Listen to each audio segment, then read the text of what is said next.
गणपते नमो नमः। श्री सिद्धि विनायक नमो नमः। अष्टविनायक नमो नमः। गणपति बप्पा मोरया।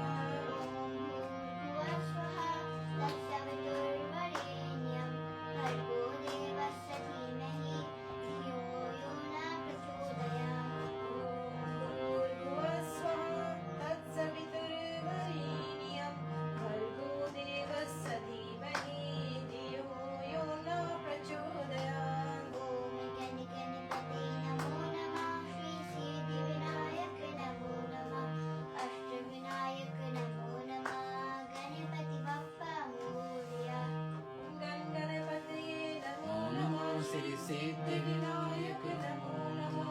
अष्टविनायक नमो नमः। गणपति बप्पा मोरया। मंगलमूर्ति मोरया। मंगलमूर्ति मोरया। गणपति भगवान की जय। आइए भक्तजन, हम लोग गणेश भगवान का पुराण का पाठ श्रवण करने जा रहे हैं। हर रविवार कोशिश रहती है रेडियो सरगम ऑस्ट्रेलिया में आपको बीच में भगवान श्री गणेश जी का आराधना।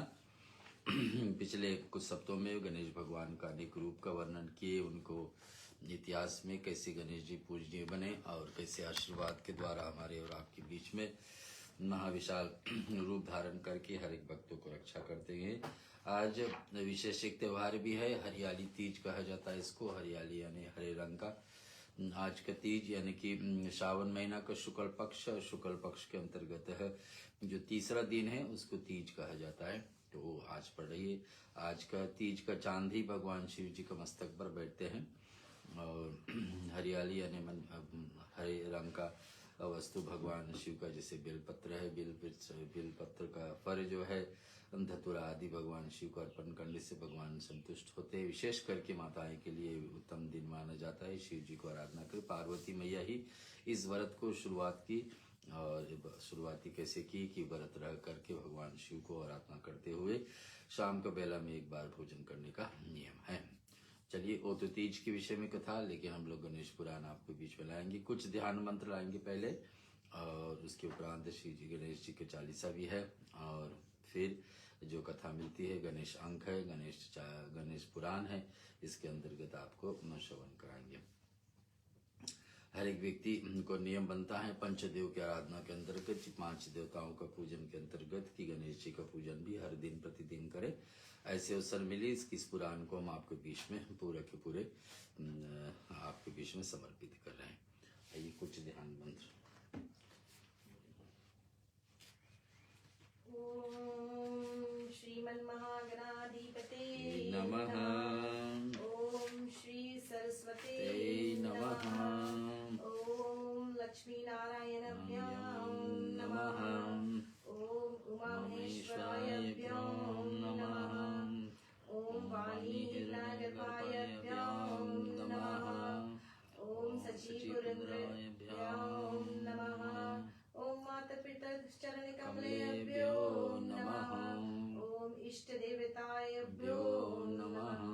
ओम कुल देवताभ्यो नमः। ओम ग्राम देवताभ्यो नमः। ओम वास्तु देवताभ्यो नमः। ओम भूर्भुवस्सुवः तत्सवितुर्वरेण्यं भर्गो देवस्य धीमहि धियो यो न प्रचोदयात्। ओम देवकी नंदनाय विद्महे वासुदेवाय धीमहि तन्नो कृष्ण प्रचोदयात्। ओम वृषभानुजाय विद्महे कृष्ण प्रियाय धीमहि तन्नो राधा प्रचोदयात्। ओम गोपालाय विद्महे गोपीजन वल्लभाय धीमहि तन्नो गोपाल प्रचोदयात्। ओम श्री तुलसी विद्महे विष्णुप्रियाय धीमहि तन्नो वृंदा प्रचोदयात्। ओम नारायण विद्महे वासुदेवाय धीमहि तन्नो विष्णु प्रचोदयात्। ओम दशरथ नंदनाय विद्महे सीतावल्लभाय धीमहि तन्नो राम प्रचोदयात्। ओम अंजनी गर्भाय विद्महे वायुपुत्राय धीमहि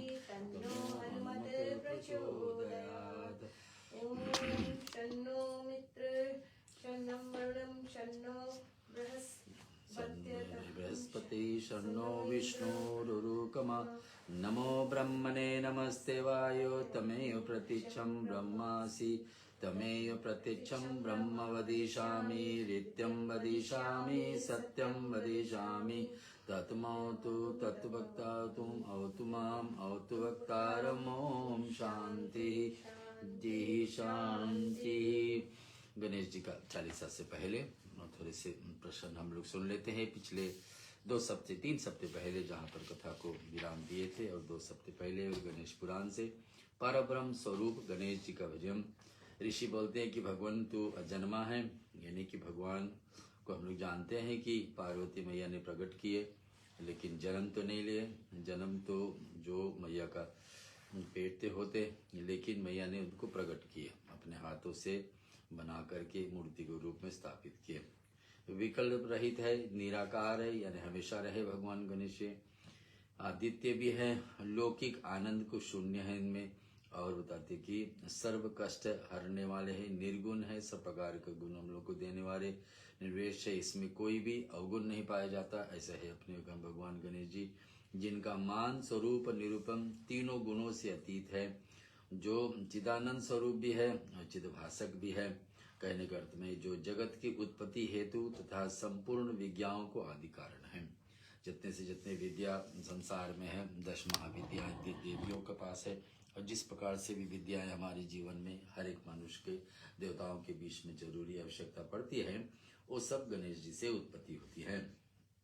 असुरों को नाश करने वाले, जीवन में हमारे जीवन में शत्रु हो तो उसको हमें हटाने के लिए, नाश करने के लिए, जो सदा सतगुण से युक्त विष्णु रूप है, और आनंद देने वाले सभी प्रकार का, जो तमोगुण को संपर्क से रुद्र रूप धारण करने, जिनके 3 नेत्र है, वो भी भगवान गणेश जी से प्राप्ति होती है। ऐसे कथाओं को पिछले बार लिए थे। जो बुद्धिमान मनुष्य प्रतिदिन प्रातःकाल उठ करके भक्ति युक्त विशुद्ध भाव से सदा तीनों समय इस स्तोत्र को पाठ करते हैं, जो अभी आपने सुने, इनको उसके उत्तम पुत्र लक्ष्मी तथा संपूर्ण मनोरथ प्राप्त हो जाती है, अंत काल में पराब्रह्म को जाते हैं।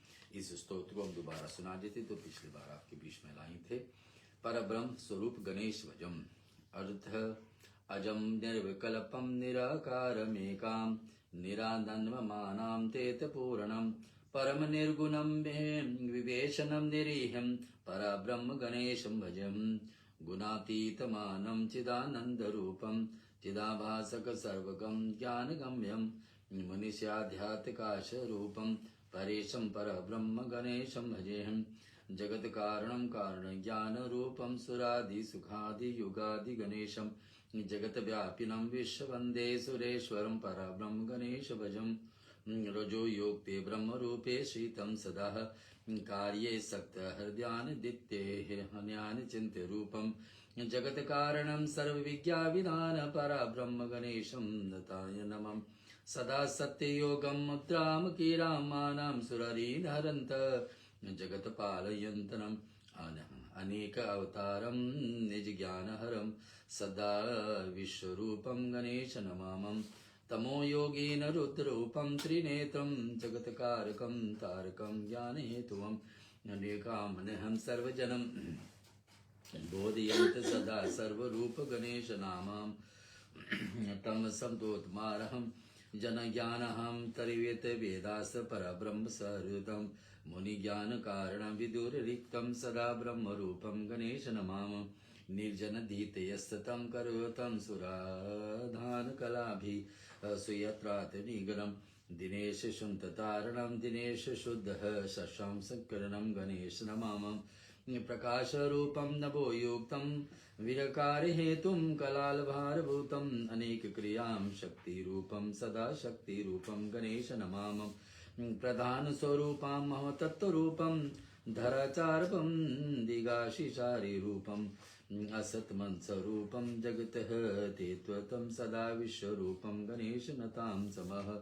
चोदितमनस्तापेत यक्रूयतं जनः विघ्नसङ्घातं पीडा लभेतः लस्यतिर्युतं विशाले सिद्धतं जनो ध्यानपीडां कथं वा लभेत। भवभ्रामितां सर्वज्ञानयोगया दम्भ धायस्तवर्गरं बृहूत वशुगो वर्षपूगाहं निन्दानि ममानास्त्यतेव प्रसतमानकं सदा पाहि विषयाम्भरं इन्द्रियः पठयत् पातस्वरूपं धीमान् श्रीशयं सदा भक्तियुक्तं विश्रुतं सूर्यत्रायां च श्रियं सर्वकामालाभेत पराब्रह्मस्वरूपं भवेदन्तकालं यों सुतुतोः गणेशुतं सन्तुष्टतमा भूमः भुवनमामनहं कृप्यां परयोतीतं ह्रियोक्तिचक्रते इति श्री ऋषिकृत गणेश स्तोत्रम संपूर्णम गणपतेर्म गणेश जी का 40 का पाठ हम लोग श्रवण करेंगे। फिर गणेश लीला के विषय में हम लोग कथा श्रवण करते हैं। बुद्धि भर गजानन भगवान की जय।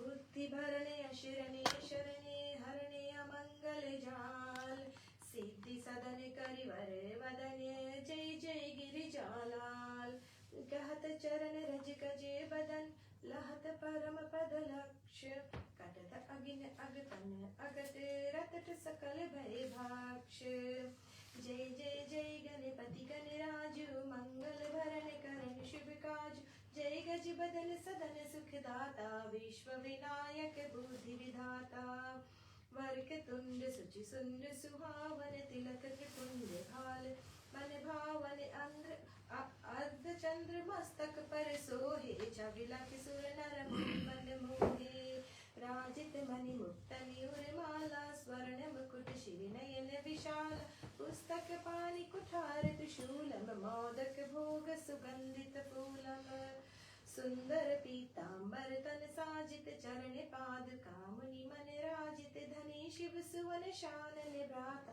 गौरी ललन विश्व विज्ञाता रिद्धि सिद्धि तव शबर सुधारे भूषक वाहन सोहत द्वार कहो जन्म शुभ कथा तुम्हारी एक समय गिरिराज कुमारी बनियो बदन मैल की मूर्ति अति छवि बतन मोहिनी सूरति सो द्वारे ढयोडी पर लाई द्वार पाल कर तुम ही बिठाए असुर एक शिव रूप बनावे छल कर निहित घात लगावे ताहि समय शंकर जी आए बिनु पहचान जान नहीं पाए पूछहि शिव तुम के लाला बोलत भी तुम वचन रसाला मैं गिरिजासुत तुम ही बतावत बिनु चीन्हे कहु जान न पावत भवन धरो जनि पाओ उभारी आए कौन पहचाने तुम्हारी आवहि मात पूछ तब जाओ बालक से जनिरारी बढ़ाओ धर्यो शंभु जब पाओ अंगारी मचियो तुरत सरबर तब भार तक्षण कछु शंकर उरधारी शिव त्रिशूल भूल बस मारे सिरस फूल समसिर कटि गए ओ छट उड़ी गगन लोप तहाँ भय शंभु गए जब भवन मझारी बैठी जहाँ गिरिराज कुमारी कहन लगे शिव मन सुख चाहे कहो सती सुत कहते जाए तुरत ही कथा प्रगट है सारी करी सोच गिरजा मन भारी कियो न भल स्वामी तुम जाओ लाओ सुवन जहाँ से पाओ चले तुरंत सुनि शिव विज्ञानी छठ एक हस्ती के सिर आनी धड़यो पर त्यापित कर देने प्राण वायु संचालन की नाम गणेश शंभु तब कीने बनहु बुद्धि निधि असबर दीने प्रथम पूज्य तुम हो सुखदाता अति सुचि विज्ञा बुद्धि सुज्ञाता नाम तुम्हार प्रथम ले कोई कारज करे सकल सिद्ध होई तुम सुमिरत सुख संपत्ति नाना तुम्ही बिसारी नहीं कल्याण तुम रो शापे आज जग अनिकित चौथ मयंक भयो अकलंकित बुद्धि परीक्षा तुम शिव की ना पृथ्वी कर्प दीक्षणालीन चले शनानन भूमि भुलाई रच बैठी तुम बुद्धि उपाय राम नाम लिखी मही पर अंगा सात भवर दी करी ना शंका धनी गणेश कहीं शिव मन हर्षे नभते सुरन सुमन बहुवर्षे तुमरो महिमा बुद्धि बढ़ाई शेष सहस मुख सकी नगा मैं मतिहीन मलिन दुखारी करो कौन विधि विधे तुम्हारी भजत राम सुंदर प्रभु दासा लग प्रयाग ककरा दुर्वासा अब प्रभु दया दीन पर कीजय अपनी भक्ति शक्ति कछु दीजय श्री गणेश या चालीसा पाठ करी धरि ध्यान नित नव मंगल ग्रह लय मिले जगत सम्मान समवत अपने सहस्त्र दस ऋषि पंचमी दिनेश पूर्ण चालीसा भयो मंगल मूर्ति गणेश इति गणेश चालीसा संपूर्ण बल गणपति बप्पा की जय। आइए भक्तजन, ब्रह्मवेद पुराण में जैसे गणेश जी भगवान की विषय में चर्चा है, उस कथा को हम लोग आगे ले रहे हैं। और पिछले सत्संग में हम लोग लिंग पुराण से सुने थे और पद्म पुराण से सुने से कुमार कार्तिकेय जी का परिचय सुने से ऐसा कौन पुरुष है।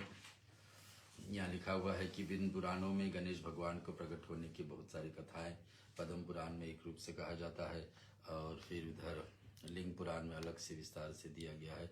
जैसे भी है, जिस पुराण में जिस रूप से चर्चा है हम लोग आपके बीच में हर सत्य सुनाते हैं। पुण्य व्रत का संक्षिप्त विधि ब्रह्मवेद पुराण में है और अस्वाभाविक दक्षिणा आदि का भी कथा हम लोग सुन चुके हैं। पार्वती मैया का इच्छाएं पूर्ण करने के लिए भगवान गणेश जी को प्रकट किए। ब्रह्मवेद पुराण में जिससे अनुसार कहा गया कि शिव प्राण वल्लभ का पार्वती का मंगल में अंकिम श्री कृष्ण रूपी परम स्वरूप एक व्याप्त हुआ था कि पाप संताप से हरने से योम निखिल भारदुभाव से कथा भगवान श्री नारायण देव ऋषि नारद को किस प्रकार से सुनाई थी। गणेश जी के विषय में सुनेंगे। वैराग्य ज्ञान निरता से शैलपुत्री पार्वती के साथ सर्व साक्षी विषभ ध्वज मंगल प्रयाण अनंतर चराचर आत्मा शिव उन्हें स्थान साथ लेकर निर्जन वन में चले गए, जहाँ पर दीर्घ काल तक देवादिदेव महादेव विहार चल रहा था। एक दिन धर्मज्ञा पार्वती ने भगवान शंकर से निवेदन किया कि प्रभु, मैं एक श्रेष्ठ पुत्र चाहती हूँ। जिस प्रकार से गणेश जी हमारे बीच में आए तो ब्रह्म पुराण में लिखा। तो पुण्य व्रत की संक्षिप्त विधि बताएं। सर्वधर्म में पार्वती ने अपने प्राण वल्लभ जगत गुरु कर्पूर गौरम वचन से अत्यंत ध्यान पूर्वक सुन रही थी और कृपा सिंधु भगवान विश्ववाहन कहते हुए वहां पर चले कि और माघ मास में शुक्ल पक्ष का त्रयोदशी के दिन इस व्रत को आरंभ किया जाएगा। माघ मास आपको पता है जनवरी के महीने में होती है। उत्तम व्रती को व्रत आरंभ से पहले एक दिन उपवास करना चाहिए और दूसरे दिन ब्रह्म मुहूर्त में शैया त्याग करके शौचादित होकर के या निर्मल जल में स्नान करें। तो पुत्र प्राप्ति के विषय में भगवान शिव ने स्वयं पार्वती से बताया, जिस व्रत को नियम पालन करके पार्वती ने भगवान गणेश जी को पाए। और कब शुरू होगा? माघ महीना कब होती है? जनवरी में। और उस समय उंजेरा पक्ष जैसे आती है त्रयोदशी शिव जी की प्रिय तिथि, उस तिथि पर शुरू करना। फिर आचमन आदि कर अनंतर सर्वव्यापक श्री हरि के अर्थ प्रदान करके शीघ्र ही घर लौट आए। घर पर नित्य कर्म पूर्ण होकर के लेने के बाद सुयोग पुरोहितों को वर्ण में स्वस्ति वाचन आदि पुरुष के कलश आदि स्थापना करके संकल्प लेकर के व्रत की शुरुआत करें। फिर सौंदर्य नेत्र दीति त्रिविध अंगों के सौंदर्य प्रति सौभाग्य आदि के लिए विविध वस्तुओं को संख्य योग संपूर्ण करने का उपदेश करते हुए दया में शिव ने कहा कि देवी, पुत्र प्राप्ति के हुए कुष्मांड नारियल जंबीर तथा श्रीफल यानी कि नारियल आदि लेकर के केले लेकर के फलों को श्री हरि को सेवा में समर्पित करे। यानी भगवान शिव स्वयं पार्वती को बताए कि शिव जी की आराधना करोगे तो इस प्रकार से व्रत को फल को प्राप्ति। शिव जी ने आगे का बताया कि शुरुते प्रतिदिन पूजा करने के समय सुगंधित सुमनों से भरी 100 अंजलि समर्पित निखले पावन प्रभु के चरणों में डालने की, हाथ में अंजलि लेकर के भगवान विष्णु का चरण में डालने का। और 5 मस्तक फल और लेकर प्रसाद तक हवि को आहार करे तथा 5 फल ही दिन भर में लेकर के व्रत रखे। रात्रि में कुशा अनशन कर नींद से सोए, कुशा बिछा करके रात्रि को सोए। व्रती के लिए अष्टविधि मैथुन का सर्वथा त्याग नितांत कर देना चाहिए। इस विधि को व्रत संपन्न होने पर व्रतों को घाटन करना चाहिए। उस समय मनोहर वस्त्रों को इच्छादि उत्तम उपहारों को भी दान करना चाहिए। जिस दिन व्रत को घाटन करे ये पुत्र प्राप्ति के हेतु भगवान शिव ने मैया पार्वती को बताया, सो मैया ने इस व्रत को पालन किए। और जब उस समय शुरुआत होगी तो समाप्ति कब होगी, यही श्रावण महीना में जो अभी चल रही है हमारे बीच में।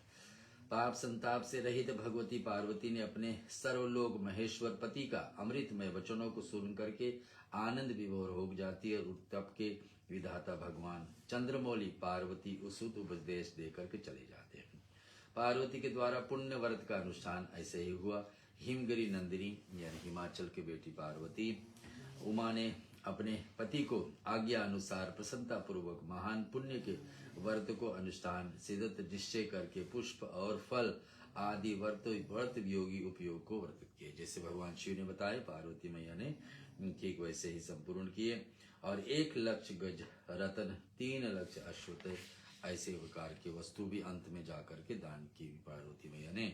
भगवान शंकर जी ने समस्त अभ्यागतों को सादर अभिनंदन करते हुए उनके अनुरूप स्वच्छ सुंदर एवं सुखद निवास तथा भोजन आदि का व्यवस्था भी की। त्रिनेत्र श्री नारायण जी आगे कहा कि इस व्रत में सहस्त्र राजस्व यज्ञ समान धन के, चाहे एक स्त्री माता एक अकेले ही व्रत करती है, लेकिन सहस्त्र यानी कि 1000 राजस्व यज्ञ कोई कर ले जितना फल मिलता है, वैसे कोई ऐसे नियम से पुत्र प्राप्ति हेतु इस व्रत को रखते हैं। माघ महीना में शुरू करके और इस श्रावण में संपूर्ण करे तो फल प्राप्ति। सत्य स्वरूप उमा का स्नान करके शुद्ध वस्त्र धारण करके अनंतर चावल पर सीवित रत्न कलश स्थापित करे। चावल रख करके कलश को स्थापना करके चावल बिछा करके जमीन पर और कलश उस पर रखे। फिर रतन सिंहासन से समीप श्रेष्ठ मुनियों को भी रतन सिंहासन पर पुरोहितों को विधि पूर्वक पूजन करना। इस प्रकार से भगवती शैलजा ने स्वस्ति वाचक पूर्वक व्रत आदि किए। तदंतर उन्होंने मंगल कलश पर श्री कृष्ण आह्वान करके भक्ति पूर्वक षोडश उपचार 16 रूप से जैसे पूजन होती है एक देवता का, भगवान विष्णु के किए। और अस्तवाभिक अंत में शुरुआते मुझे इस प्रकार से व्रत समाप्ति पर पुरोहित ने देवी पार्वती से कहा कि हे मुंह मांगी दक्षिणा दूंगी। परम तपस्वी अंबिका ने पुरोहितों से कहा कि आप कौन सा दुर्लभ पदार्थ चाहते हो। देवी इस व्रत के दक्षिणा स्वरूप मुझे अपना पति को दे दो। पुरोहित ने अस्वाभाविक दक्षिणा रचना के सर्वथा अकल्पित अनग वरजात जैसे निष्ठुर वाणी सुन करके देवी उस दब उमा व्याकुल होकर विलाप करती हुई मूर्छित हो जाती है। यानी ऐसा कथा हुआ कि पार्वती मैया ने जब व्रत पूरा किए, व्रत को घाटन के दिन कथा श्रवण करके पुरोहित जो आए थे, पंडित गण आए थे उनको व्रत पूरा करने के लिए, उनसे प्रश्न किए कि क्या चाहिए, जो मुंह मांगी दक्षिणा दूंगी। तो उसने ये मांग लिया, क्या मांगे कि पार्वती से शिव जी को मांग लिया कि अपने शिव जी को ही मुझे इस दक्षिणा में दे दो। पार्वती मैया क्या कहती है, एक भजन के बाद।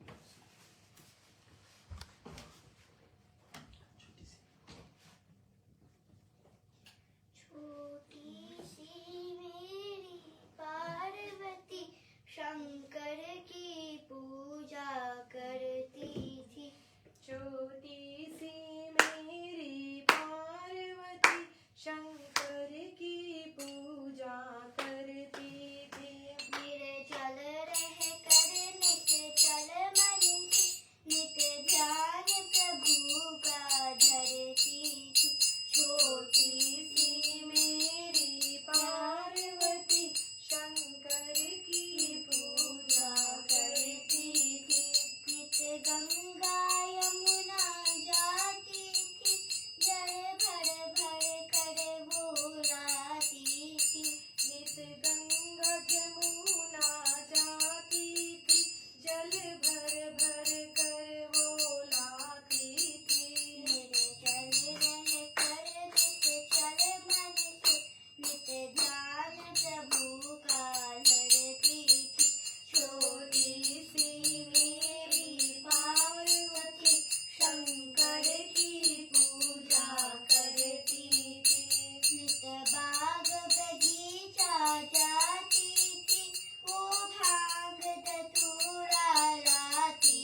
पार्वती शंकर भगवान की जय। विज्ञान की कथा में आता है कि पार्वती मैया का विलंबना में पहुंच जाती, मूर्छित होकर गिर जाती है।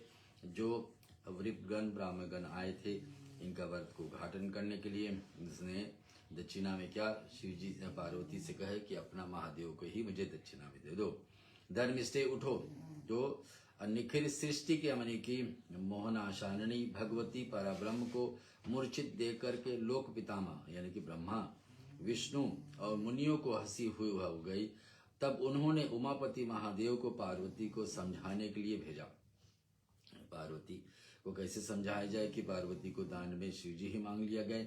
उठो, निश्चय ही तुम्हारा मंगल होगा। उसमें पार्वती ने होश में आने पर लाने के लिए उन्होंने समझाने की आशुतोष भगवान शिव जी को ही भेजे कि आप ही समझाइए पार्वती को। उसने व्रत तो की, व्रत में करने से अब यही मांग हुआ है कि आप शिव जी को ही उनको दान में दें।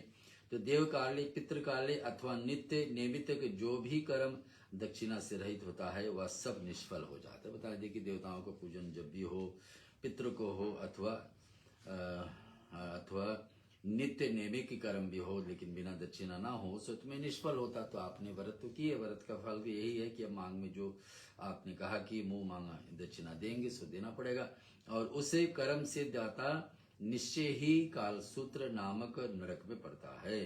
तो पार्वती मैया को इसे समझाने के लिए शिव जी को भेजे। उसके बाद में वह दीन होकर के शत्रुओं से पीड़ित हो रही थी। ब्राह्मणों को संकल्प की हुई दक्षिणा उसी समय ना देने से भी बढ़ करके कई गुनी हो जाती है। जो उसी समय दक्षिणा ना दे, जब कार्य पूरा हो जाए तो फिर उसको ऋण बढ़ जाती है। शिरोदर्शियों विष्णु ने कमल आसन से भी पार्वती से धर्म रक्षा के लिए अनुरोध किया।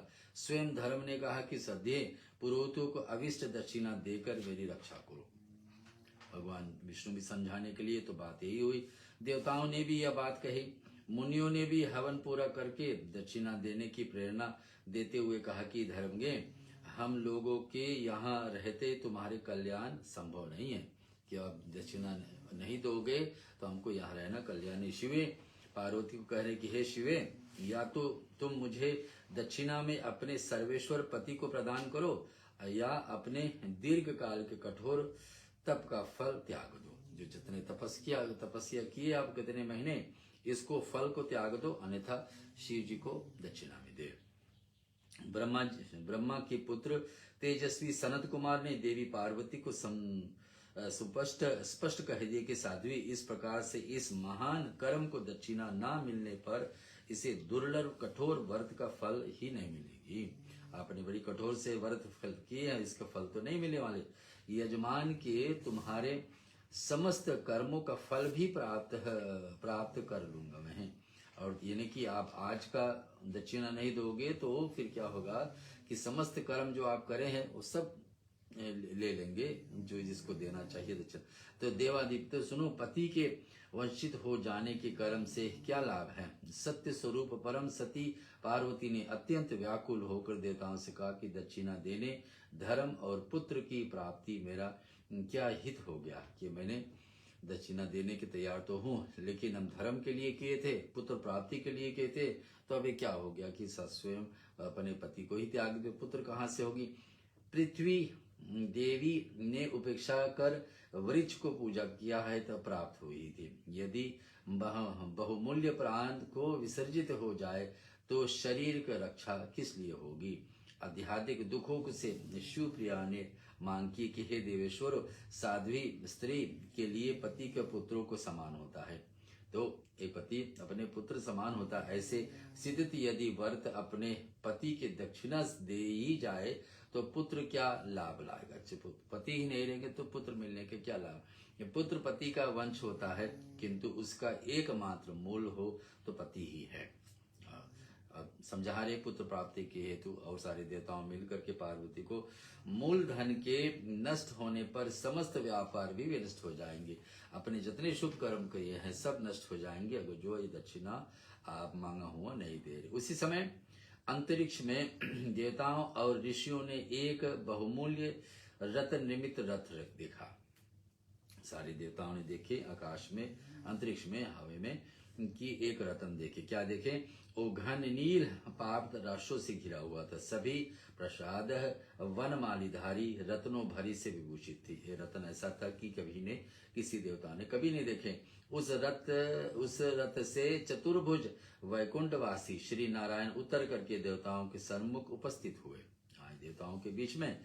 और उस परम तेजस्वी भक्त पराधन शंख चक्र गदाधारी पद्मधारी नारायण ने ब्रह्मा विष्णु और शिव आदि देवताओं को एक श्रेष्ठ रत्न सिंहासन पर बैठाकर उनके पाप तापहारी अभयबद्ध चरण कमलों को श्रद्धा भक्ति पूर्व प्रणाम किया और हाथ जोड़कर गदत कंठ से उनकी स्तुति की। देवताओं को स्तुति कैसे कर रहे हैं? भगवान विष्णु आकर देवताओं वहां का सारा वेदांत जानकर भक्ति भय हारी श्री नारायण ने अपने ब्रह्म स्वरूप तत्व को निर्वित सिखाया करते हुए देवगणों ने मुनियों से कहा कि शिवप्रिया पार्वती यह व्रत लोक शिक्षा के लिए है।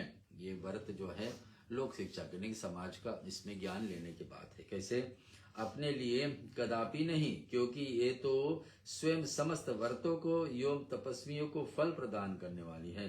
जितने व्रत आप कर लिए, ये व्रत में बहुत सारे फल आपको मिलने वाले हैं, क्योंकि ऐसा व्रत कभी किसी ने नहीं किया। इसने माया से चराचर जगत मोहित हो। फिर परम प्रभु श्री नारायण ने त्रिलोक वंदिता उमा से कहा कि हे शिवे, तुम अपने पति महादेव को दक्षिणा देकर अपने व्रत को पूर्ण करो। भगवान विष्णु भी देवयास में तैयार हो गए कि जो मांग किए थे, जो आपने आश्वासन दिलाए थे कि मुंह मांगी दक्षिणा देंगे, सो दे दीजिए। शिवे पार्वती को कह रहे भगवान विष्णु, शिवे सुनो, तुम अपने पति महादेव को दक्षिणा में देकर अपना व्रत पूरा तो कर लो। तो तुम अपने पति महादेव को और फिर समुचित मूल्य देकर अपने जीवन धन को वापस ले लेना। उपाय करेंगे, देवताओं उपाय करेंगे, फिर महादेव आपको वापस मिल जाएंगे। गौओं की भांति शिव भी विष्णु जी के शरीर हैं और अतः तुम ब्राह्मण को गौ मूल्य प्रदान करके अपने पति को लौटा देना। कि हम लोग ऐसे करेंगे, पहले आप शिव जी को दक्षिणा में दे दो ब्राह्मणों को जो उसने मांग किए, फिर गौ भी तो गौ माता में सारे देवताओं हैं, फिर गौ जब गौदान उन लोगों को चाहिए ब्राह्मणों को, तो गौ देना वापस शिव जी को ले लेना। जैसे माता लक्ष्मी ने राजा बलि के यहाँ आकर के राजा बलि को हाथ में रक्षा बांध करके, रक्षाबंधन के त्योहार आने वाले, और मैया लक्ष्मी ने विष्णु भगवान को वापस लिए, वामन रूप में भगवान थे। वैसे ही यहाँ उपाय भगवान विष्णु बता रहे पार्वती को कि आप दक्षिणा में शिव जी को दे दीजिए। इतना कह करके महामनी त्रिलोकी पावन नारायण जी वहां से इतना समझा करके भगवान नारायण अंतर्ध्यान जी। सृष्टि नायक श्री नारायण के मुखारविंद से ये मंगलमय वचन सुनकर समस्त सुर मुनि समुदाय हर्षित फल हो गए। सारे ऋषि मुनि भी प्रसन्न हुए, देवताओं भी प्रसन्न हुए, और कलिकमल संतरी शिवा ने पार्वती ने प्रसन्न मन से अपने प्राण स्वरूप दक्षिणा में, भगवान शिव अपने प्राण स्वरूप है, उनके दक्षिणा में देने के लिए प्रस्तुत हो गई कि ले आपने मांग किया, सो मैं तैयार हूं देने में। भगवती पार्वती ने हवन की पूर्ण आहुति की और अपने जीवन नाथ शिव जी को दक्षिणा रूप में दे दिए जैसे मांग किए थे। स्वस्ति। और कहते हुए सनत कुमार दक्षिणा ग्रहण कर लिए, और उसी समय भाववश परम कोमालंगी पार्वती कंठोत्सव ताल सूख जाती, उनका गले सूख जाती है, कुछ बोलने लायक। जब स्वस्ति करके स्वीकार कर लिए, दक्षिणा लेने पर स्वीकार कर लिए, सनत आदि ऋषि जो ब्राह्मण करवाए थे यज्ञ पार्वती को मैया को, पार्वती मैया बेहोश फिर हो जाती। वीर पर गौ का मूल मेरे पति का बराबर है। फिर पार्वती मैया आगे क्या कहती है सुनो कि वीरपगण सुनो, गौ का मूल मेरे पति के बराबर है। गौ इतने महान है, जिसमें हम लोग कहते सारे देवताओं हैं, इनका मेरे पति के बराबर ही है। अंबिका ने दुखी हृदय से ब्राह्मण को अत्यंत मधुर्यम विनती वाणी से निवेदन किया, मैं आपको अत्यंत सुंदर 1,00,000 गाय, यानी कि 100,000 गाय प्रदान करूंगी। इसके बदले में आप मेरे जीवन स्वरूप लौटा दीजिए। जीवन स्वरूप यानी शिव जी को लौटा दीजिए। अभी तो मैं आत्मा से रहित किसी भी कर्म से सर्वथा असमर्थ हूं, और इससे बढ़कर के मैं गौ से ज्यादा आपको और कुछ नहीं दे सकती हूँ। प्राणनाथ के मिल जाने पर मैं पुनः ब्राह्मणों को विपुल दक्षिणाएं प्रदान करूंगी। प्राणनाथ यानी शिव जी मुझे वापस मिल जाए तो 1 लाख गौवे हम आपको प्रदान करें। देवी मैं ब्राह्मण हूँ। सनत कुमार ने सती शिरोमणि पार्वती जी से कहा कि मुझे 1 लाख गौएं क्या करना है। सनत जी जो 4 ब्रह्मा के पुत्र है, जिसके द्वारा यज्ञ संपूर्ण हो, उसने कहा कि मैं 4 और इस दुर्लभ रतन को सन्मुख गौओं में क्या लाभ है। गाय हम लोग को शिव भगवान मिले हैं और इसके जगह पर 1 लाख गाय क्या करेंगे। मैं इन दिगंबर अपने साथ लेकर इन्हें आगे रखकर त्रिलोकी को भ्रमण करूंगा। यानी शिव जी को आगे रख करके पुण्य तीनों लोक भ्रमण। उस समय बालक बालिकाएं इन्हें देख कर प्रसन्नता पूर्वक ताली बजा बजा करके अट्टहास करेंगे। शिव जी को लेकर बोले। इतना कह पर सनत कुमार के उमानाथ ने अपने समीप बैठा लिया। उमा जी को, पार्वती को, भगवान शिव को क्षमा करना, सनत कुमार जो दक्षिणा में शिव जी को लिए हैं पार्वती से, अपने सामने बैठा लिए।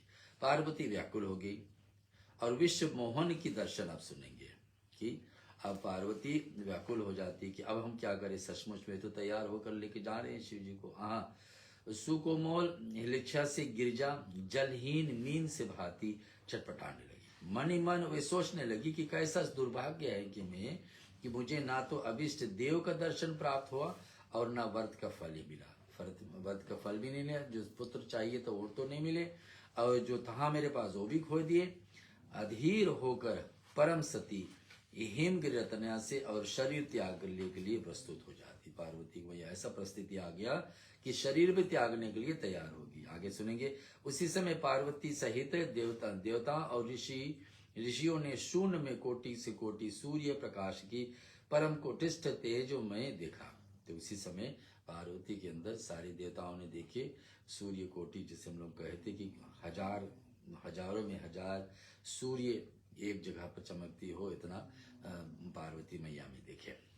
उमा प्रभा पुंज से समस्त दिशाएं एवं विस्तृत कैलाश देदीमान हो जाता, कैलाश पूरे उजियाला हो जाते। उसी समय मंडलाकृत असीम एवं अनंत हुआ।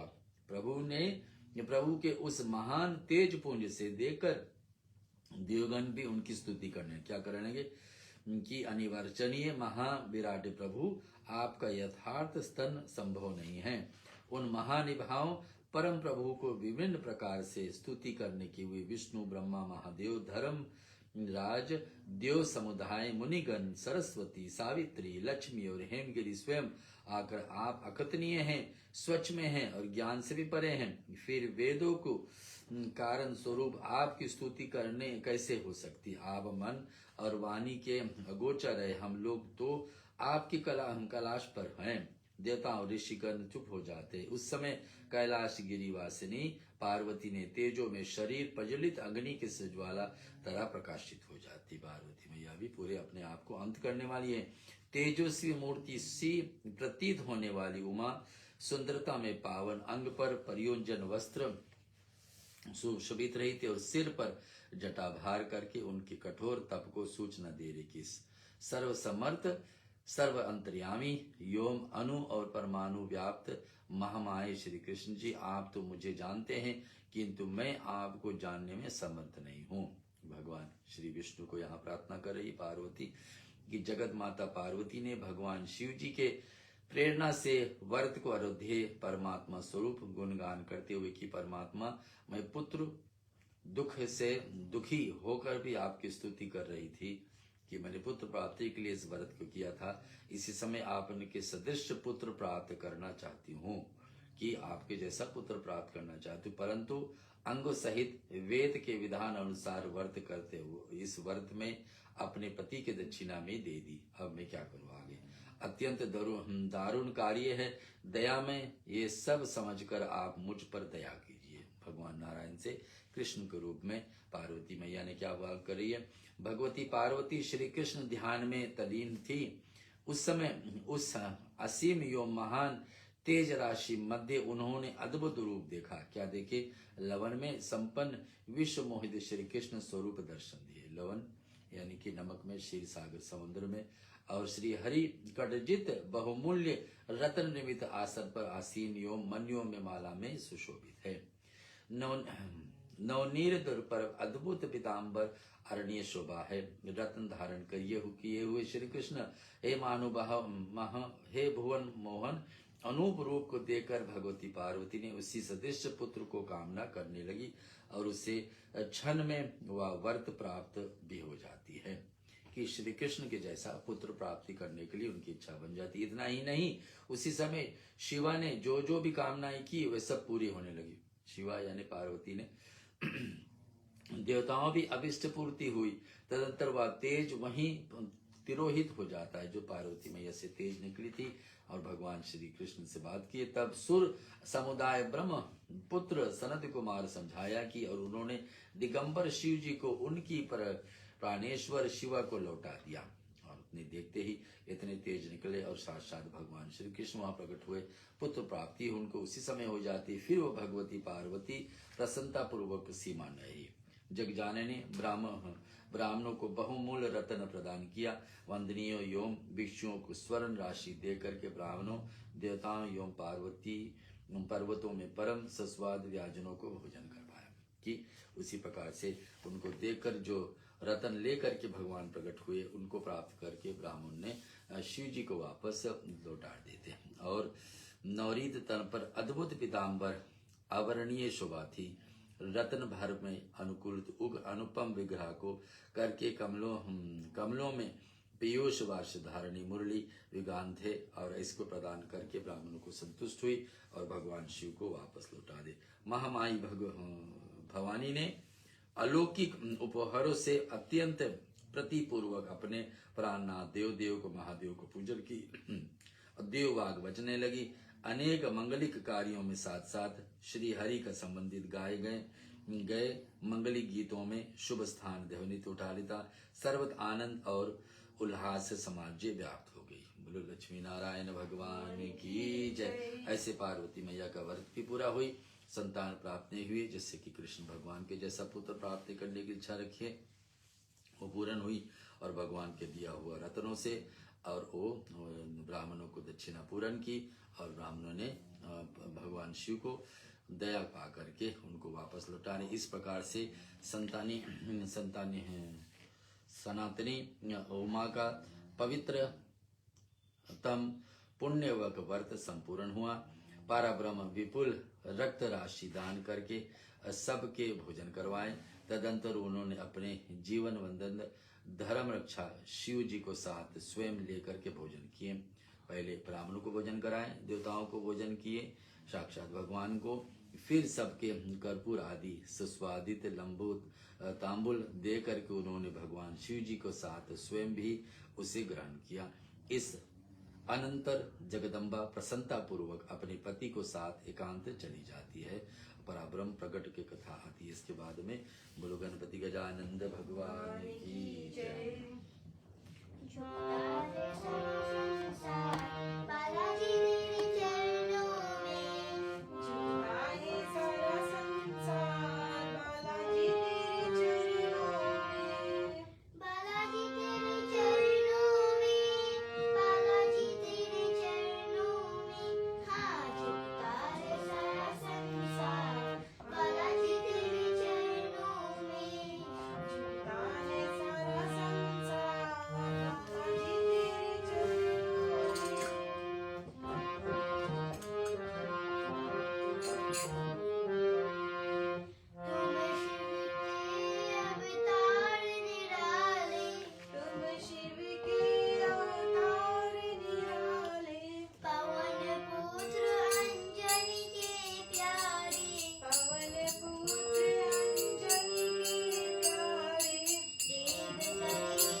सुख सारे तू ही संवारता। भाग्यों का तू भाग्य विधाता। भाग्यों का तू भाग्य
अर्जुन की जान आई।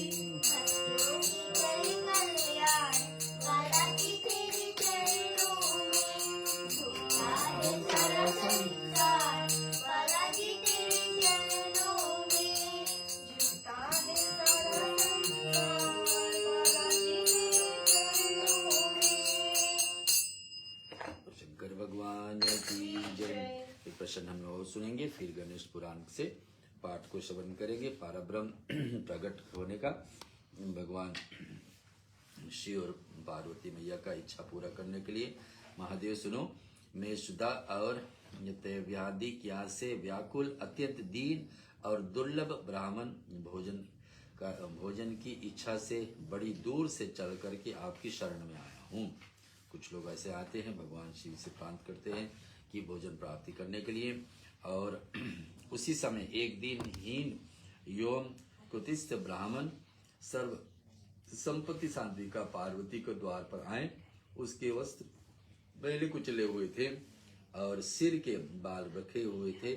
उसी कुशाकाय कृत संपूर्ति ब्राह्मण के दांत स्वच्छ दे करके और वो ललाट पर उज्जवल तिलक लगाए हुए थे, और उन्होंने दंड के सहारे खड़े होकर के सुधा निवारणार्थ भोजन की याचना करते हुए कहा कि शिव, आप क्या कह रहे हैं? जगत माता पार्वती शीघ्र ही जाओ, माता के हृदय में पुत्र भूखा कैसे रह सकता है? ऐसे भोजन प्राप्ति करने के लिए द्वार पर पहुंचे कुछ गण, और भगवान शंकर और पार्वती द्वार पर आए। आध्यात्मिक दुर्लभ ब्राह्मण ने किसी प्रकार के उनके चरणों में प्रणाम कर स्तुति करने लगे, और उसके मधुर वचन सुनकर के आशुतोष भगवान प्रसन्न हुए। कहने लगे, हे वीरपर, आप कहाँ से पधारे हैं? भगवान शंकर के अशक्त वृद्ध ब्राह्मण से पूछा, कृपया बताइए आपकी शुभ नाम क्या है? वेदज्ञ ब्राह्मण, आपकी आगमन कहाँ से हुई है? वेद पढ़ने वाले ब्राह्मण, आप कहाँ से पधारे हैं हमारे बीच में? वेदज्ञ ब्राह्मण, आपकी आगमन कहाँ से हुई है? तो धर्ममय पार्वती ने भी बड़े प्रेम से कहा कि मेरा परम सौभाग्य है कि जो आपने अतिथि के रूप में हमारे यहाँ पधारे हैं। तो जो आपने अतिरिक्त अतिथि के रूप में यानी कि बिना बुलाए पधारे हैं, कष्ट स्वीकार अपने पधारने के कष्ट स्वीकार करें। मैंने अभिष्ट अतिथि सेवा की अमित महिमा है कि अचानक में कोई अतिथि आ जाए द्वार पर तो उनको तो सेवा करना ही करना चाहिए। पार्वती मैया ऐसे कह रहे हैं जो अतिथि ब्राह्मण द्वारी पे आए। वेद विद्या प्रकाशनी माता, वेदों को जानने वाले, विद्या प्रदान करने वाली मैया पार्वती ब्राह्मणों ने कहा, आप वेदोक्त विधि से मेरी पूजा कीजिए। वेदों के विधि से मेरी पूजन करें, ब्राह्मण मांग करे। वृद्ध ब्राह्मण ने कांपते हुए कहा कि उपवास वर्ती रोगग्रस्त योम सुतात व्यक्ति स्वेच्छ अनुसार भोजन करना चाहता हूँ। मैं तृष्णा सुधा से आकुल हूँ। द्विज समत, आप क्या भोजन करना चाहते हैं? साक्षात अन्नपूर्णा ने कहा कि पार्वती ही अन्नपूर्णा माता है भगवान शिव को, और आप त्रिलोक दुर्लभ अभिष्ट पदार्थ हैं, आपकी सेवा में उपस्थित कर रहा हूँ। आप मुझे आज्ञा देकर के कृतार्थ कीजिए। माता ने, हे माता, मैं आप पुत्र हीन का अनार्थ पुत्र हूँ, जो आपका पुत्र नहीं है, पुत्र के रूप में। ब्राह्मण ने रुक रुक करके धीरे धीरे कहा कि मैंने सुना है आपने महान पुण्यव्रत व्रत किया है। जो व्रत आश्रित किसने कि देवताओं तुल्य एक संतान प्राप्ति करने के लिए उसके लिए दुर्लभ सामग्रियों का एकत्रित हुई गई है। उन अद्भुत पकवान एवं महान मिष्टान को आप मेरी पूजा कीजिए। इनके अनंतर सुशोभित निर्मल तथा स्वादिष्ट जल और सुशोभित श्रेष्ठ तांबुल प्रदान भी कीजिए। ये दुर्लभ पदार्थ इतना खिलाइए जिससे कि मेरा गोत्रोदय सुंदर हो जाते हैं और लंबोदर हो जाते हैं। आपके आशुतोष पति सृष्टिकर्ता और संपूर्ण संपत्ति को प्रदान करने वाले ऐसे मैया को सुना रहे कि हमने सुना आपने व्रत किए है, तो आज हम लोग को इतने भोजन कराइए प्रदान करने के लिए। और आप संपूर्ण सत्क्रियाओं में प्रदान करने वाली महालक्ष्मी रूपी है, आप अन्नपूर्णा भी हैं, हमने सभी पूरे ब्रह्मांड को भोजन भी देती हैं, और महालक्ष्मी का रूप भी आप में है। अतः आप मुझे रमणीय रतन सिंहासन बहुमूल्य रतन भरण अग्रि शुद्ध और सुंदर वस्त्र अत्यंत दुर्लभ श्री हरि का मंत्र श्री हरि में सुजस्ट भक्ति मोह मृत्युंजय नामक ज्ञान सुखदायिनी दान शक्ति और सर्व सिद्धि दीजिए। सती मैया से मैया पार्वती से क्या क्या मांग करें। सती माता उनको कहते हैं, योग की पार्वती सती का अवतार है। तो प्रभु पुत्र के लिए आपको क्या आदेश है।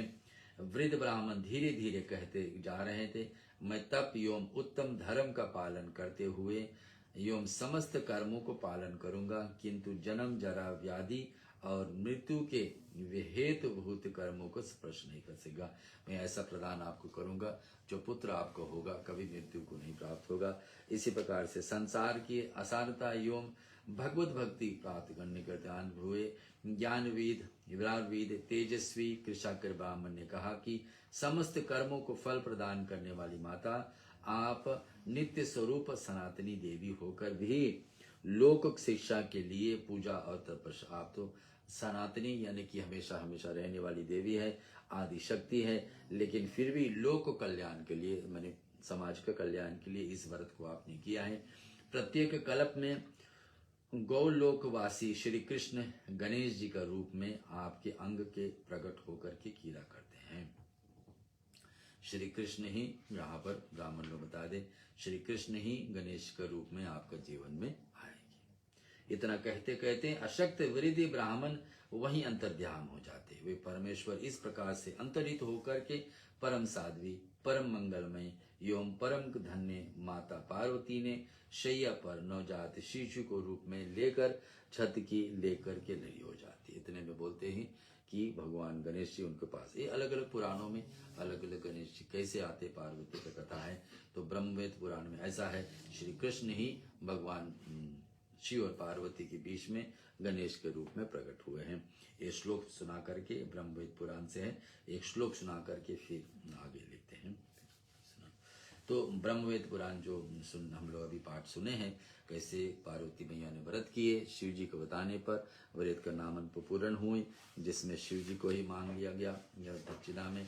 फिर भगवान विष्णु आकर के सहायता प्रदान करी, बहुत सारे रत्नों ब्राह्मणों को दिए तो संतुष्ट हुए। फिर अलग से ब्राह्मण आते हैं उनको बड़ाई करने के लिए। इतना कहते हुए आसक्त वृद्ध ब्राह्मण वहीं से अंतर्ध्यान हो जाते। शिशु को रूप में प्रकट होगी, ये सुनोगे। शुद्ध चंपक कर्णानम कोटि चंद्र समाप्रभ सुख यशम सर्वे तेजस्य वृदुक आतीव सुंदर तुम काम देवी मोहना मुख निर्पतम विश्यते सेनो निर्वततम सुंदरे लोचनम वृभ्यं चारो विगवातिने अष्टधारकम विभूत पक्वयं बीते विनेतितम कपालं च कपोलं च परम सुमनोहर नासेंगे रुचिर विभुक्त खजगेन्द्र यश्चतरम त्रिलोक केशम निरुपयम सर्वांग विभूतो यक्तम शयान शयने गयम पर्यंत हस्तायुतम। इस प्रकार इस बालक के शरीर आभा शुद्र चंपक समान थी, इसका प्रकाश करोड़ों चंद्रमाओं के भांति विस्तार। जो बालक हुए श्री कृष्ण के रूप में भगवान मैया पार्वती के पास, सब लोग सुख पूर्वक उसकी ओर देख सकते थे। और तो उन्हें नेत्र ज्योति से चढ़ाने वाले था। उसकी अत्यंत सुंदर शरीर कामदेव को विमुक्त करने वाला था। बोलो गणपति गजानंद भगवान की जय। जय जय जय हनुमान की जय, जय कृपा निधान की जय जय जय हनुमान की जय, जय कृपा निधान की। पावन नाम जो जपले मनुआ दया करेंगे राम जी। जय जय हनुमान की जय, जय कृपा निधान की। जय जय जय हनुमान की जय, जय कृपा निधान की। गणपति गजानंद भगवान की जय। हम लोग गणेश पुराण से कुछ सुनेंगे। भगवान गणेश जी का प्रसंग जो पिछले 2 सप्ताह पहले स्वस्तिका जी ने जहाँ छोड़े थे उसको श्रवण करते हैं। गजानन भगवान की जय।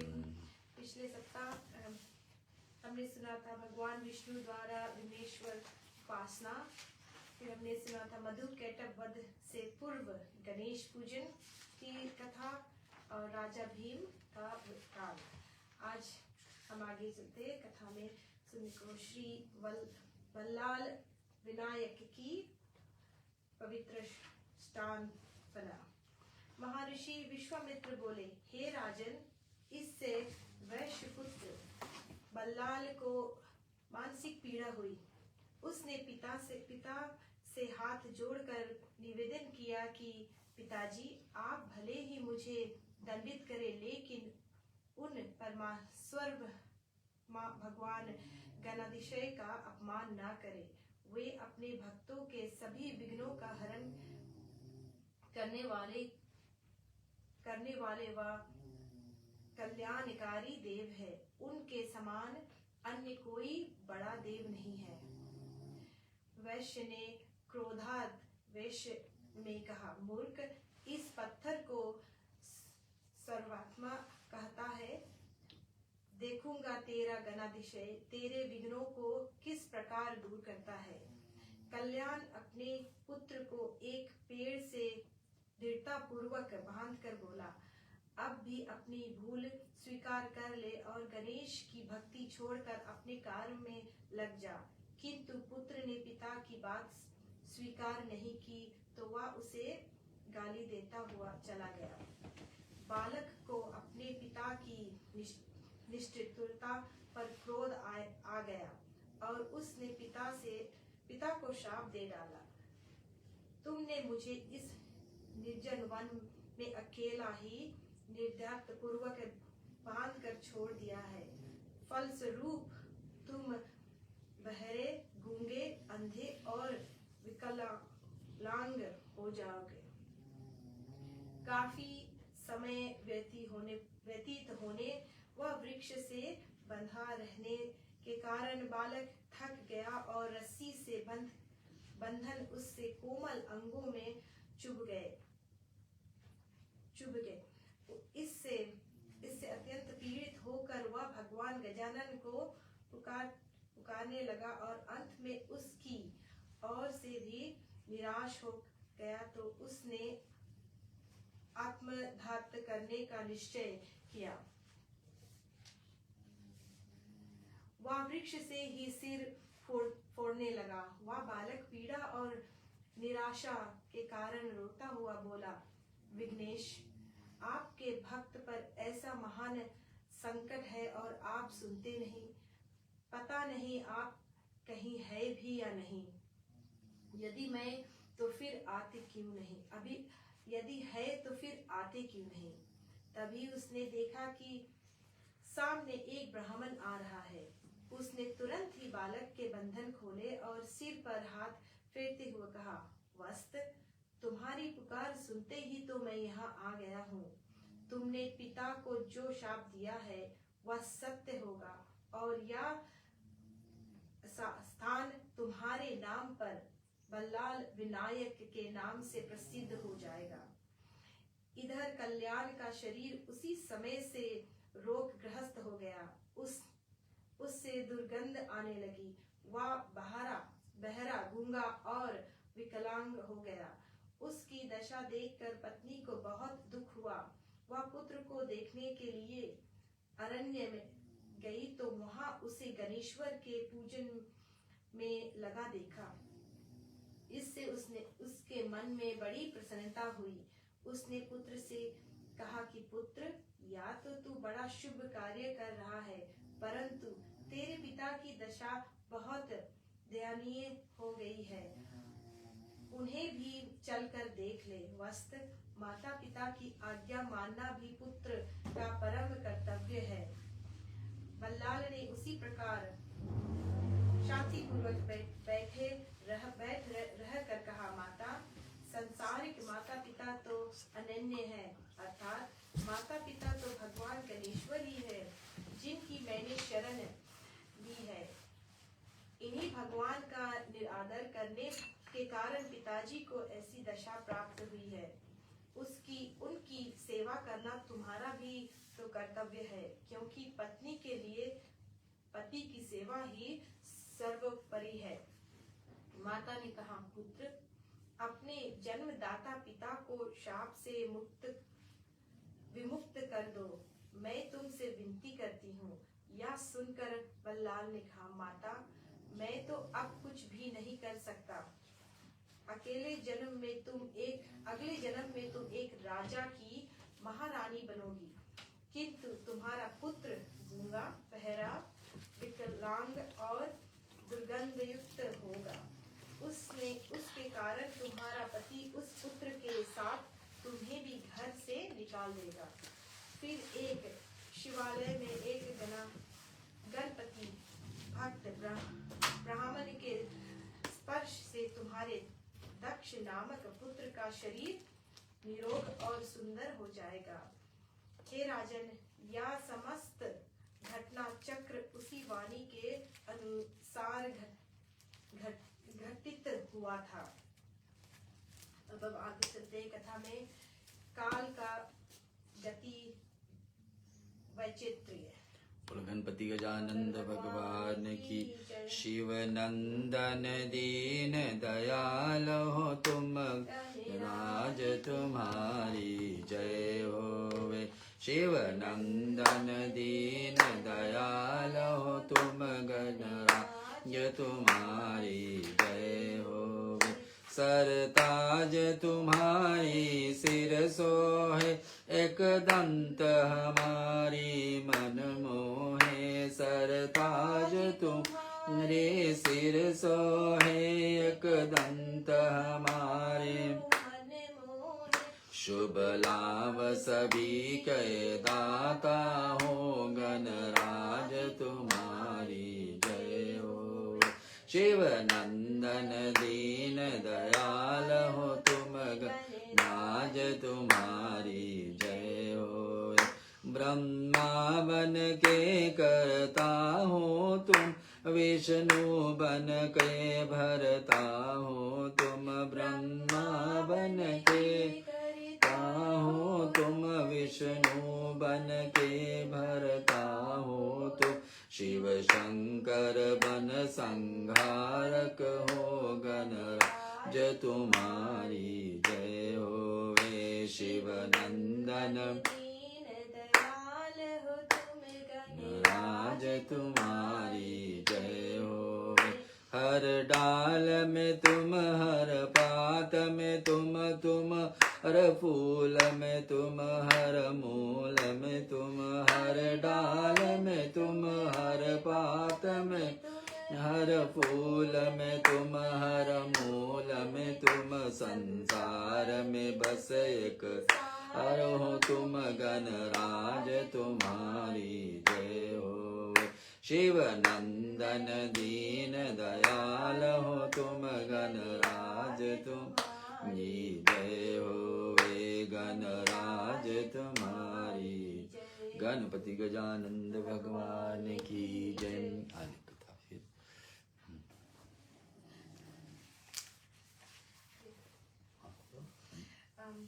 हम सुनते हैं काल का गति वैचित्र्य। विश्वामित्र बोले कि हे राजन, अब आगे का वृतांत सुनो। कौनिंदयपुर के निकट ही एक महावन था, जिसमें भगवान गणातिशय का एक प्राचीन मंदिर था।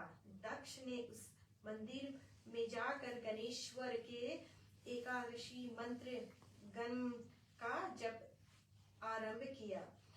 इसी बीच उसने स्वयं को हाथी पर सवार देखा। संपन्न माता को सुनाया तो वह बोली, पुत्र स्वप्न तो उत्तम है। हाथी का दर्शन का अर्थ हुआ भगवान गजानन का दर्शन है, और हाथी की सवारी करने का अर्थ राज्य पद की प्राप्ति होना है। महर्षि आगे बोले, राजन, समय की गति बड़ी विचित्र है। वह अनुकूल चलने पर सौभाग्य प्रदान करता है और प्रतिकूल चलने पर सब कुछ नष्ट कर देता है। कौनिंदयपुर में उस समय चंद्रसेन का शासन था। उसकी मृत्यु अकस्मात हो गई। नगर में सर्वत्र शोक छा गया। राजा की सदा चरित्रहीन पत्नी शूलभापति के वियोग में मूर्छित हो गई। तभी एक वैदिक ब्राह्मण ने आकर कहा, जिसका चिंता जीवन होता है, जिसका जितना जीवन होता है वह उतना ही जीता है, इसलिए शोक करना व्यर्थ है। अब मैं मर गया, उसका संस्कार तो करना ही होगा, अन्यथा उसकी सद्गति कैसे होगी। जो केवल शोक का दिखावा करता है वह स्वार्थी होता है, इसलिए राजा का संस्कार करना ही उसके प्रति उचित श्रद्धा प्रसिद्ध करना है। राजा के कोई पुत्र या परिवारजन नहीं था, इसलिए प्रधान अमात्य ने उसका संस्कार किया और फिर सब अमात्य बैठकर विचार करने लगे कि राजा किसे बनाया जाए। तभी महर्षि मृदगल वहां आ गए। अमात्यों ने पूछने पर महर्षि ने कहा कि हाथी अपनी सूंड से जिसके गले में माला डाल दे, उसी को राजा बनाना उचित रहेगा। उसके लिए आप लोग एक उत्सव का आयोजन करें। महर्षि की आज्ञा अनुसार शुभ दिन देखकर उत्सव का आयोजन किया गया, जिसमें हजारों व्यक्ति उपस्थित हुए। दक्ष भी उसमें दर्शक के रूप में शामिल हुआ। रानी ने पुष्प नामक गजेंद्र की सूंड में एक रत्नमाला डाली और प्रार्थना की कि हे गणराज, इस माला को किसी ऐसे योग्य व्यक्ति के गले में डाल दो जो धर्म पूर्वक राज्य का शासन चला सके। हाथी जन समूह के मध्य इधर उधर सूंड हिलाता हुआ धीरे धीरे चल पड़ा। सबकी ओर देखता और बहुतों को सूंघता हुआ अंत में दक्ष के पास जा पहुंचा और उसे सुनकर देखकर कुछ हटकर अंत में उसने उसी के गले में वह रत्नमाला डाल दी। दक्ष राजा हो गया। हाथी ने उसे अपनी सूंड से उठाकर अपने ऊपर बैठा लिया। सर्वत्र हर्षध्वनि और जयघोष होने लगा। वह हाथी पर चढ़कर ही राजभवन में लाया गया। वेदिज्ञ ब्राह्मणों ने उसका विधि पूर्वक अभिषेक किया। उस समय दुदुम्बी बज उठी। राजा दक्ष पर पुष्प वृष्टि होने लगी। राजा ने सभी को यथापद विभिन्न प्रकार के उपहार और ब्राह्मणों को गौ आदि का दान किया। विश्वामित्र बोले कि राजन, दक्ष का विवाह राजा वीरसेन की पुत्री से हुआ। उसे बृहद भानु नामक एक पुत्र की प्राप्ति हुई। उसने मुख पूर्वक उस राज्य को भोगा। बृहद भानु का पुत्र खंड गधर हुआ। खंड गधर का पुत्र सुलभ का पुत्र पद्माकर का पुत्र वपुदीप्त और वपुदीप्त का पुत्र चित्रसेन हुआ। हे राजन, उसी चित्रसेन के पुत्र तुम हो।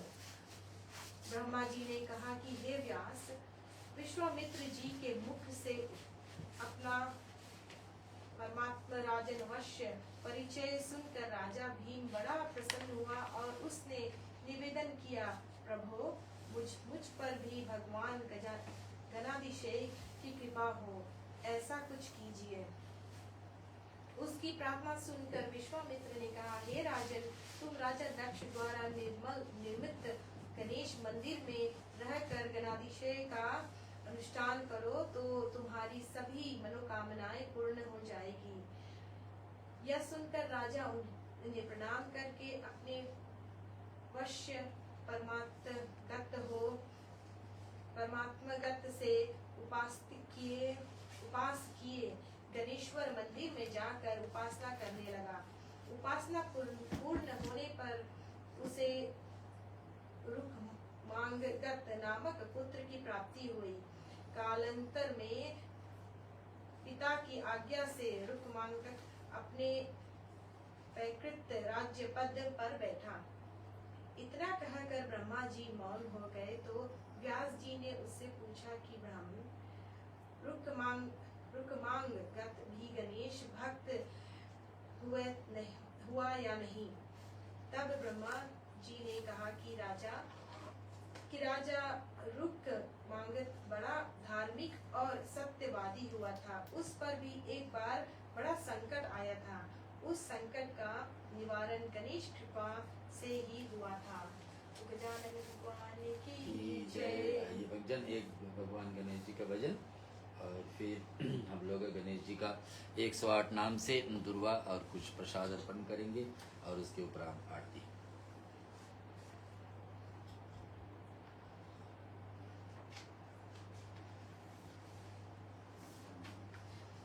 गौरी के नंदन की हम पूजा करते हैं। गौरी के नंदन की हम पूजा करते हैं। हम पूजा करते हैं, हम वंदना करते हैं। हम पूजा करते हैं, हम वंदना करते हैं। गौरी की नंदन की हम पूजा करते हैं। गौरी के नंदन की हम पूजा करते हैं। शुभ कार्य से पहले तेरा ध्यान जो धरते हैं। शुभ कारज से पहले तेरा ध्यान जो धरते हैं। कोई संकट आए तो प्रभु रक्षा करते हैं। कोई संकट आए तो प्रभु रक्षा करते हैं। उस संकट हारे की हम पूजा करते हैं। गौरी के नंदन की हम पूजा करते हैं। गौरी के नंदन की हम पूजा करते हैं। वो धन्य है गौरी माँ जिसने तुझे जन्म दिया। ओ धन्य है गौरी माँ जिसने तुझे जन्म दिया। भोले भंडारी ने तुझको उपदेश दिया। भोले भंडारी ने तुझको उपदेश दिया। शंकर के दुलारे की हम पूजा करते हैं। गौरी के नंदन की हम पूजा करते हैं। गौरी के नंदन की हम पूजा करते हैं। संकट के हरता तुम मंगल के दाता हो। संकट के हरता तुम मंगल के दाता हो। भक्तों के लिए भगवन तुम भाग्य विधाता हो। भक्तों के लिए भगवन तुम भाग्य विधाता हो। उस बाल निहारे की हम पूजा करते हैं। गौरी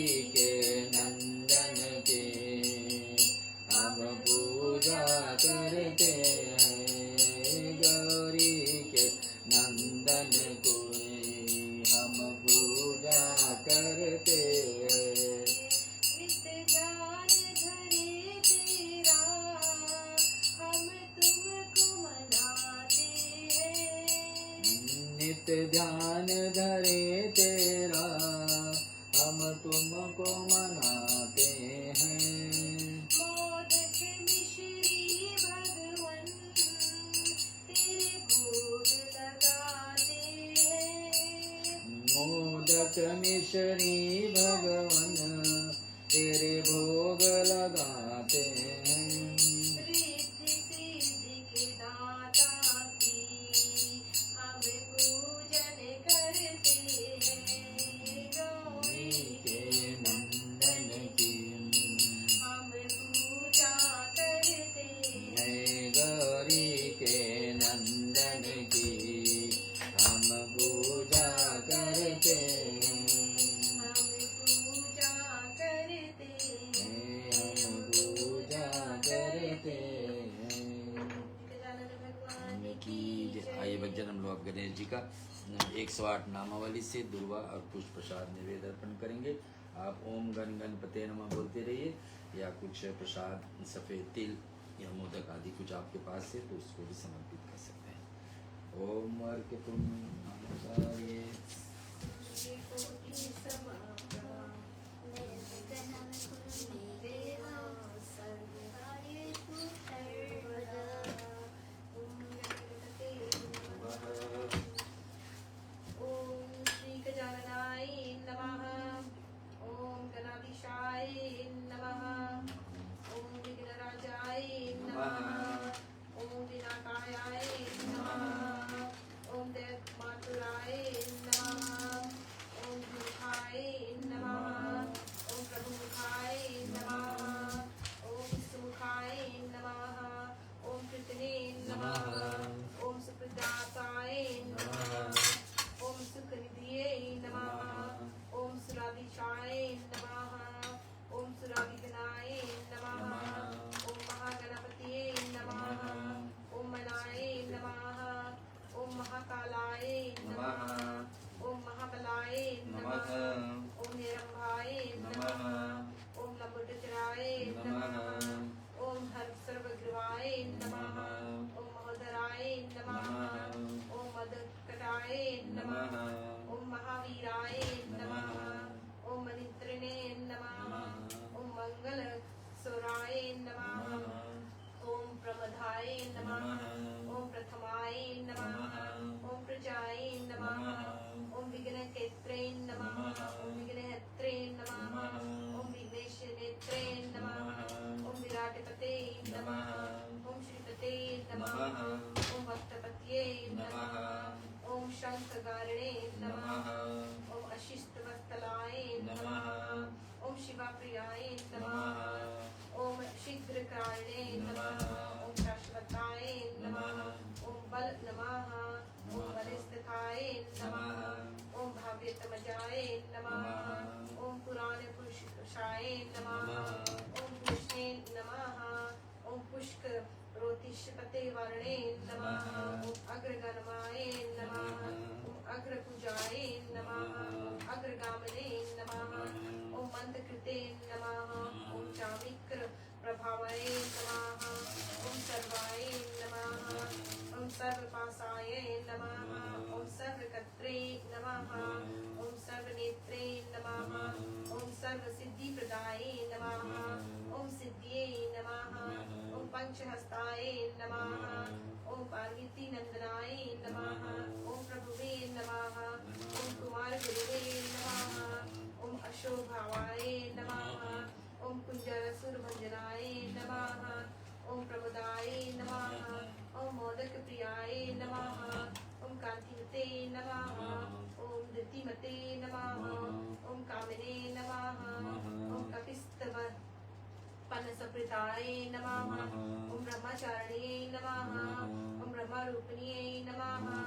ओम ब्रह्म विद्यापि धानुभुवे नमः। ओम जिष्णुवने नमः। ओम विष्णुप्रियाय नमः। ओम भक्तजीविताय नमः। ओम जितमनधाय नमः। ओम ऐश्वर्यकारणाय नमः। ओम जयाते नमः। ओम यज्ञ किन्नर सेविताय नमः। ओम गंगासुताय नमः। ओम गणाधीशाय नमः। ओम गंभीर निंदाय नमः। ओम बटुवे नमः। प्रदायाय नमः ओम ज्योतिषे नमः ओम भक्तनिधये नमः ओम भावज्ञमयाय नमः ओम मंगलप्रदाय नमः ओम अवक्ताय नमः ओम अप्रकृत प्रक्रामाय नमः ओम सत्यधामरणे नमः ओम सख्ये नमः ओम सरसाबुदिने नमः ओम हेशाय नमः ओम दिव्याय नमः ओम मणिकिंकिनी लेखनाय नमः ओम समस्त देवता मूर्तिये नमः ओम सहित विश्वे नमः ओम सत्तो तिस्थाय नमः ओम विद्याकारणे नमः ओम विघ्नेश देवशे नमः ओम विघ्नेश्वर शाक्ते नमः ओम कल्याण गुरुवे नमः ओम उत्तम देशाय नमः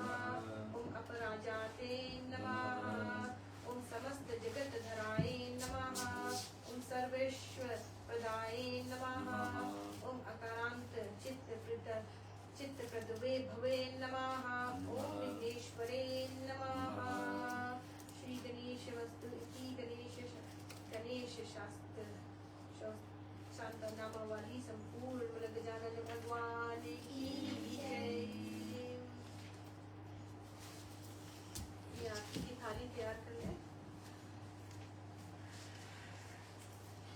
जय गणेश जय गणेश जय गणेश देवा माता जगती पार्वती पिता महादेवा जय गणेश जय गणेश जय गणेश देवा माता जगती पार्वती पिता महादेवा रघुवन का भोग लगे संत करे सेवा जय गणेश जय गणेश जय गणेश देवा माता जगती पार्वती पिता महादेव। एक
सदा वसन्तन हृदयानविन्दे भवन् भवानी सहितं नमामि। मङ्गलं भगवान् विष्णु मङ्गलं गणपध्वज मङ्गलं पुण्डरीकाक्षो मङ्गलाय तनो हरि। सर्वमङ्गलमाङ्गल्ये शिवे सर्वार्थसाधिके शरणे त्र्यम्बके गौरी नारायणी नमोस्तुते गौरी नारायणी नमोस्तुते गौरी नारायणी।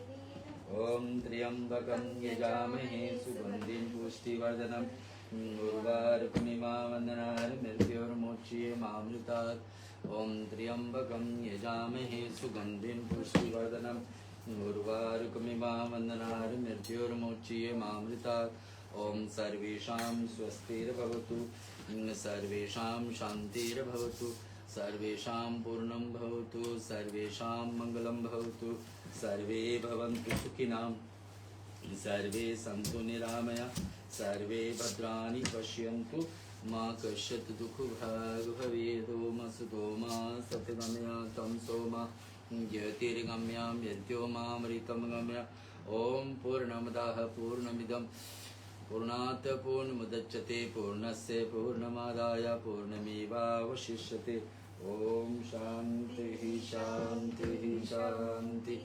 तमेव माता च पिता तमेव बन्धु च सखा तमेव विज्ञानद्रविणं तमेव सर्वं मम देव देव।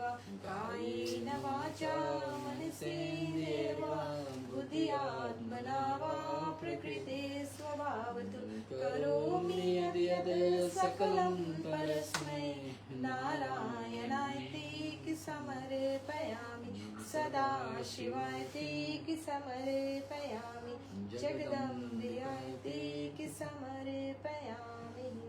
बोलो गणपति गजानन भगवान की जय। आदिशक्ति नो दुर्गा माता की जय। पवन सुत हनुमान की जय। लक्ष्मी नारायण भगवान की जय। राधा कृष्ण भगवान की जय। सीता रामचंद्र भगवान की जय।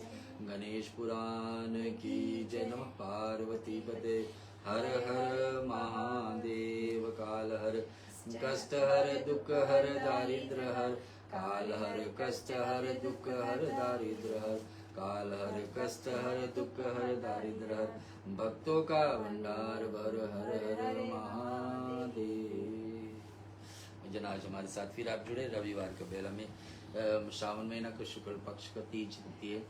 आने वाले 2 सोमवार और हमारे बीच में है जिसमें भगवान शिव का रुद्राभिषेक शिव जी का उपासना व्रत आदि करने की बड़ी लाभ होती है। श्रावण महीना उत्तम समय भगवान शिव को भक्ति। लेकिन ये गणेश पुराण तो हमेशा चलते रहेगी। आज मेरे ख्याल से 6 से 7 हफ्ते पूरा हो चुके हैं, उससे ज़्यादा भी हो सकता है।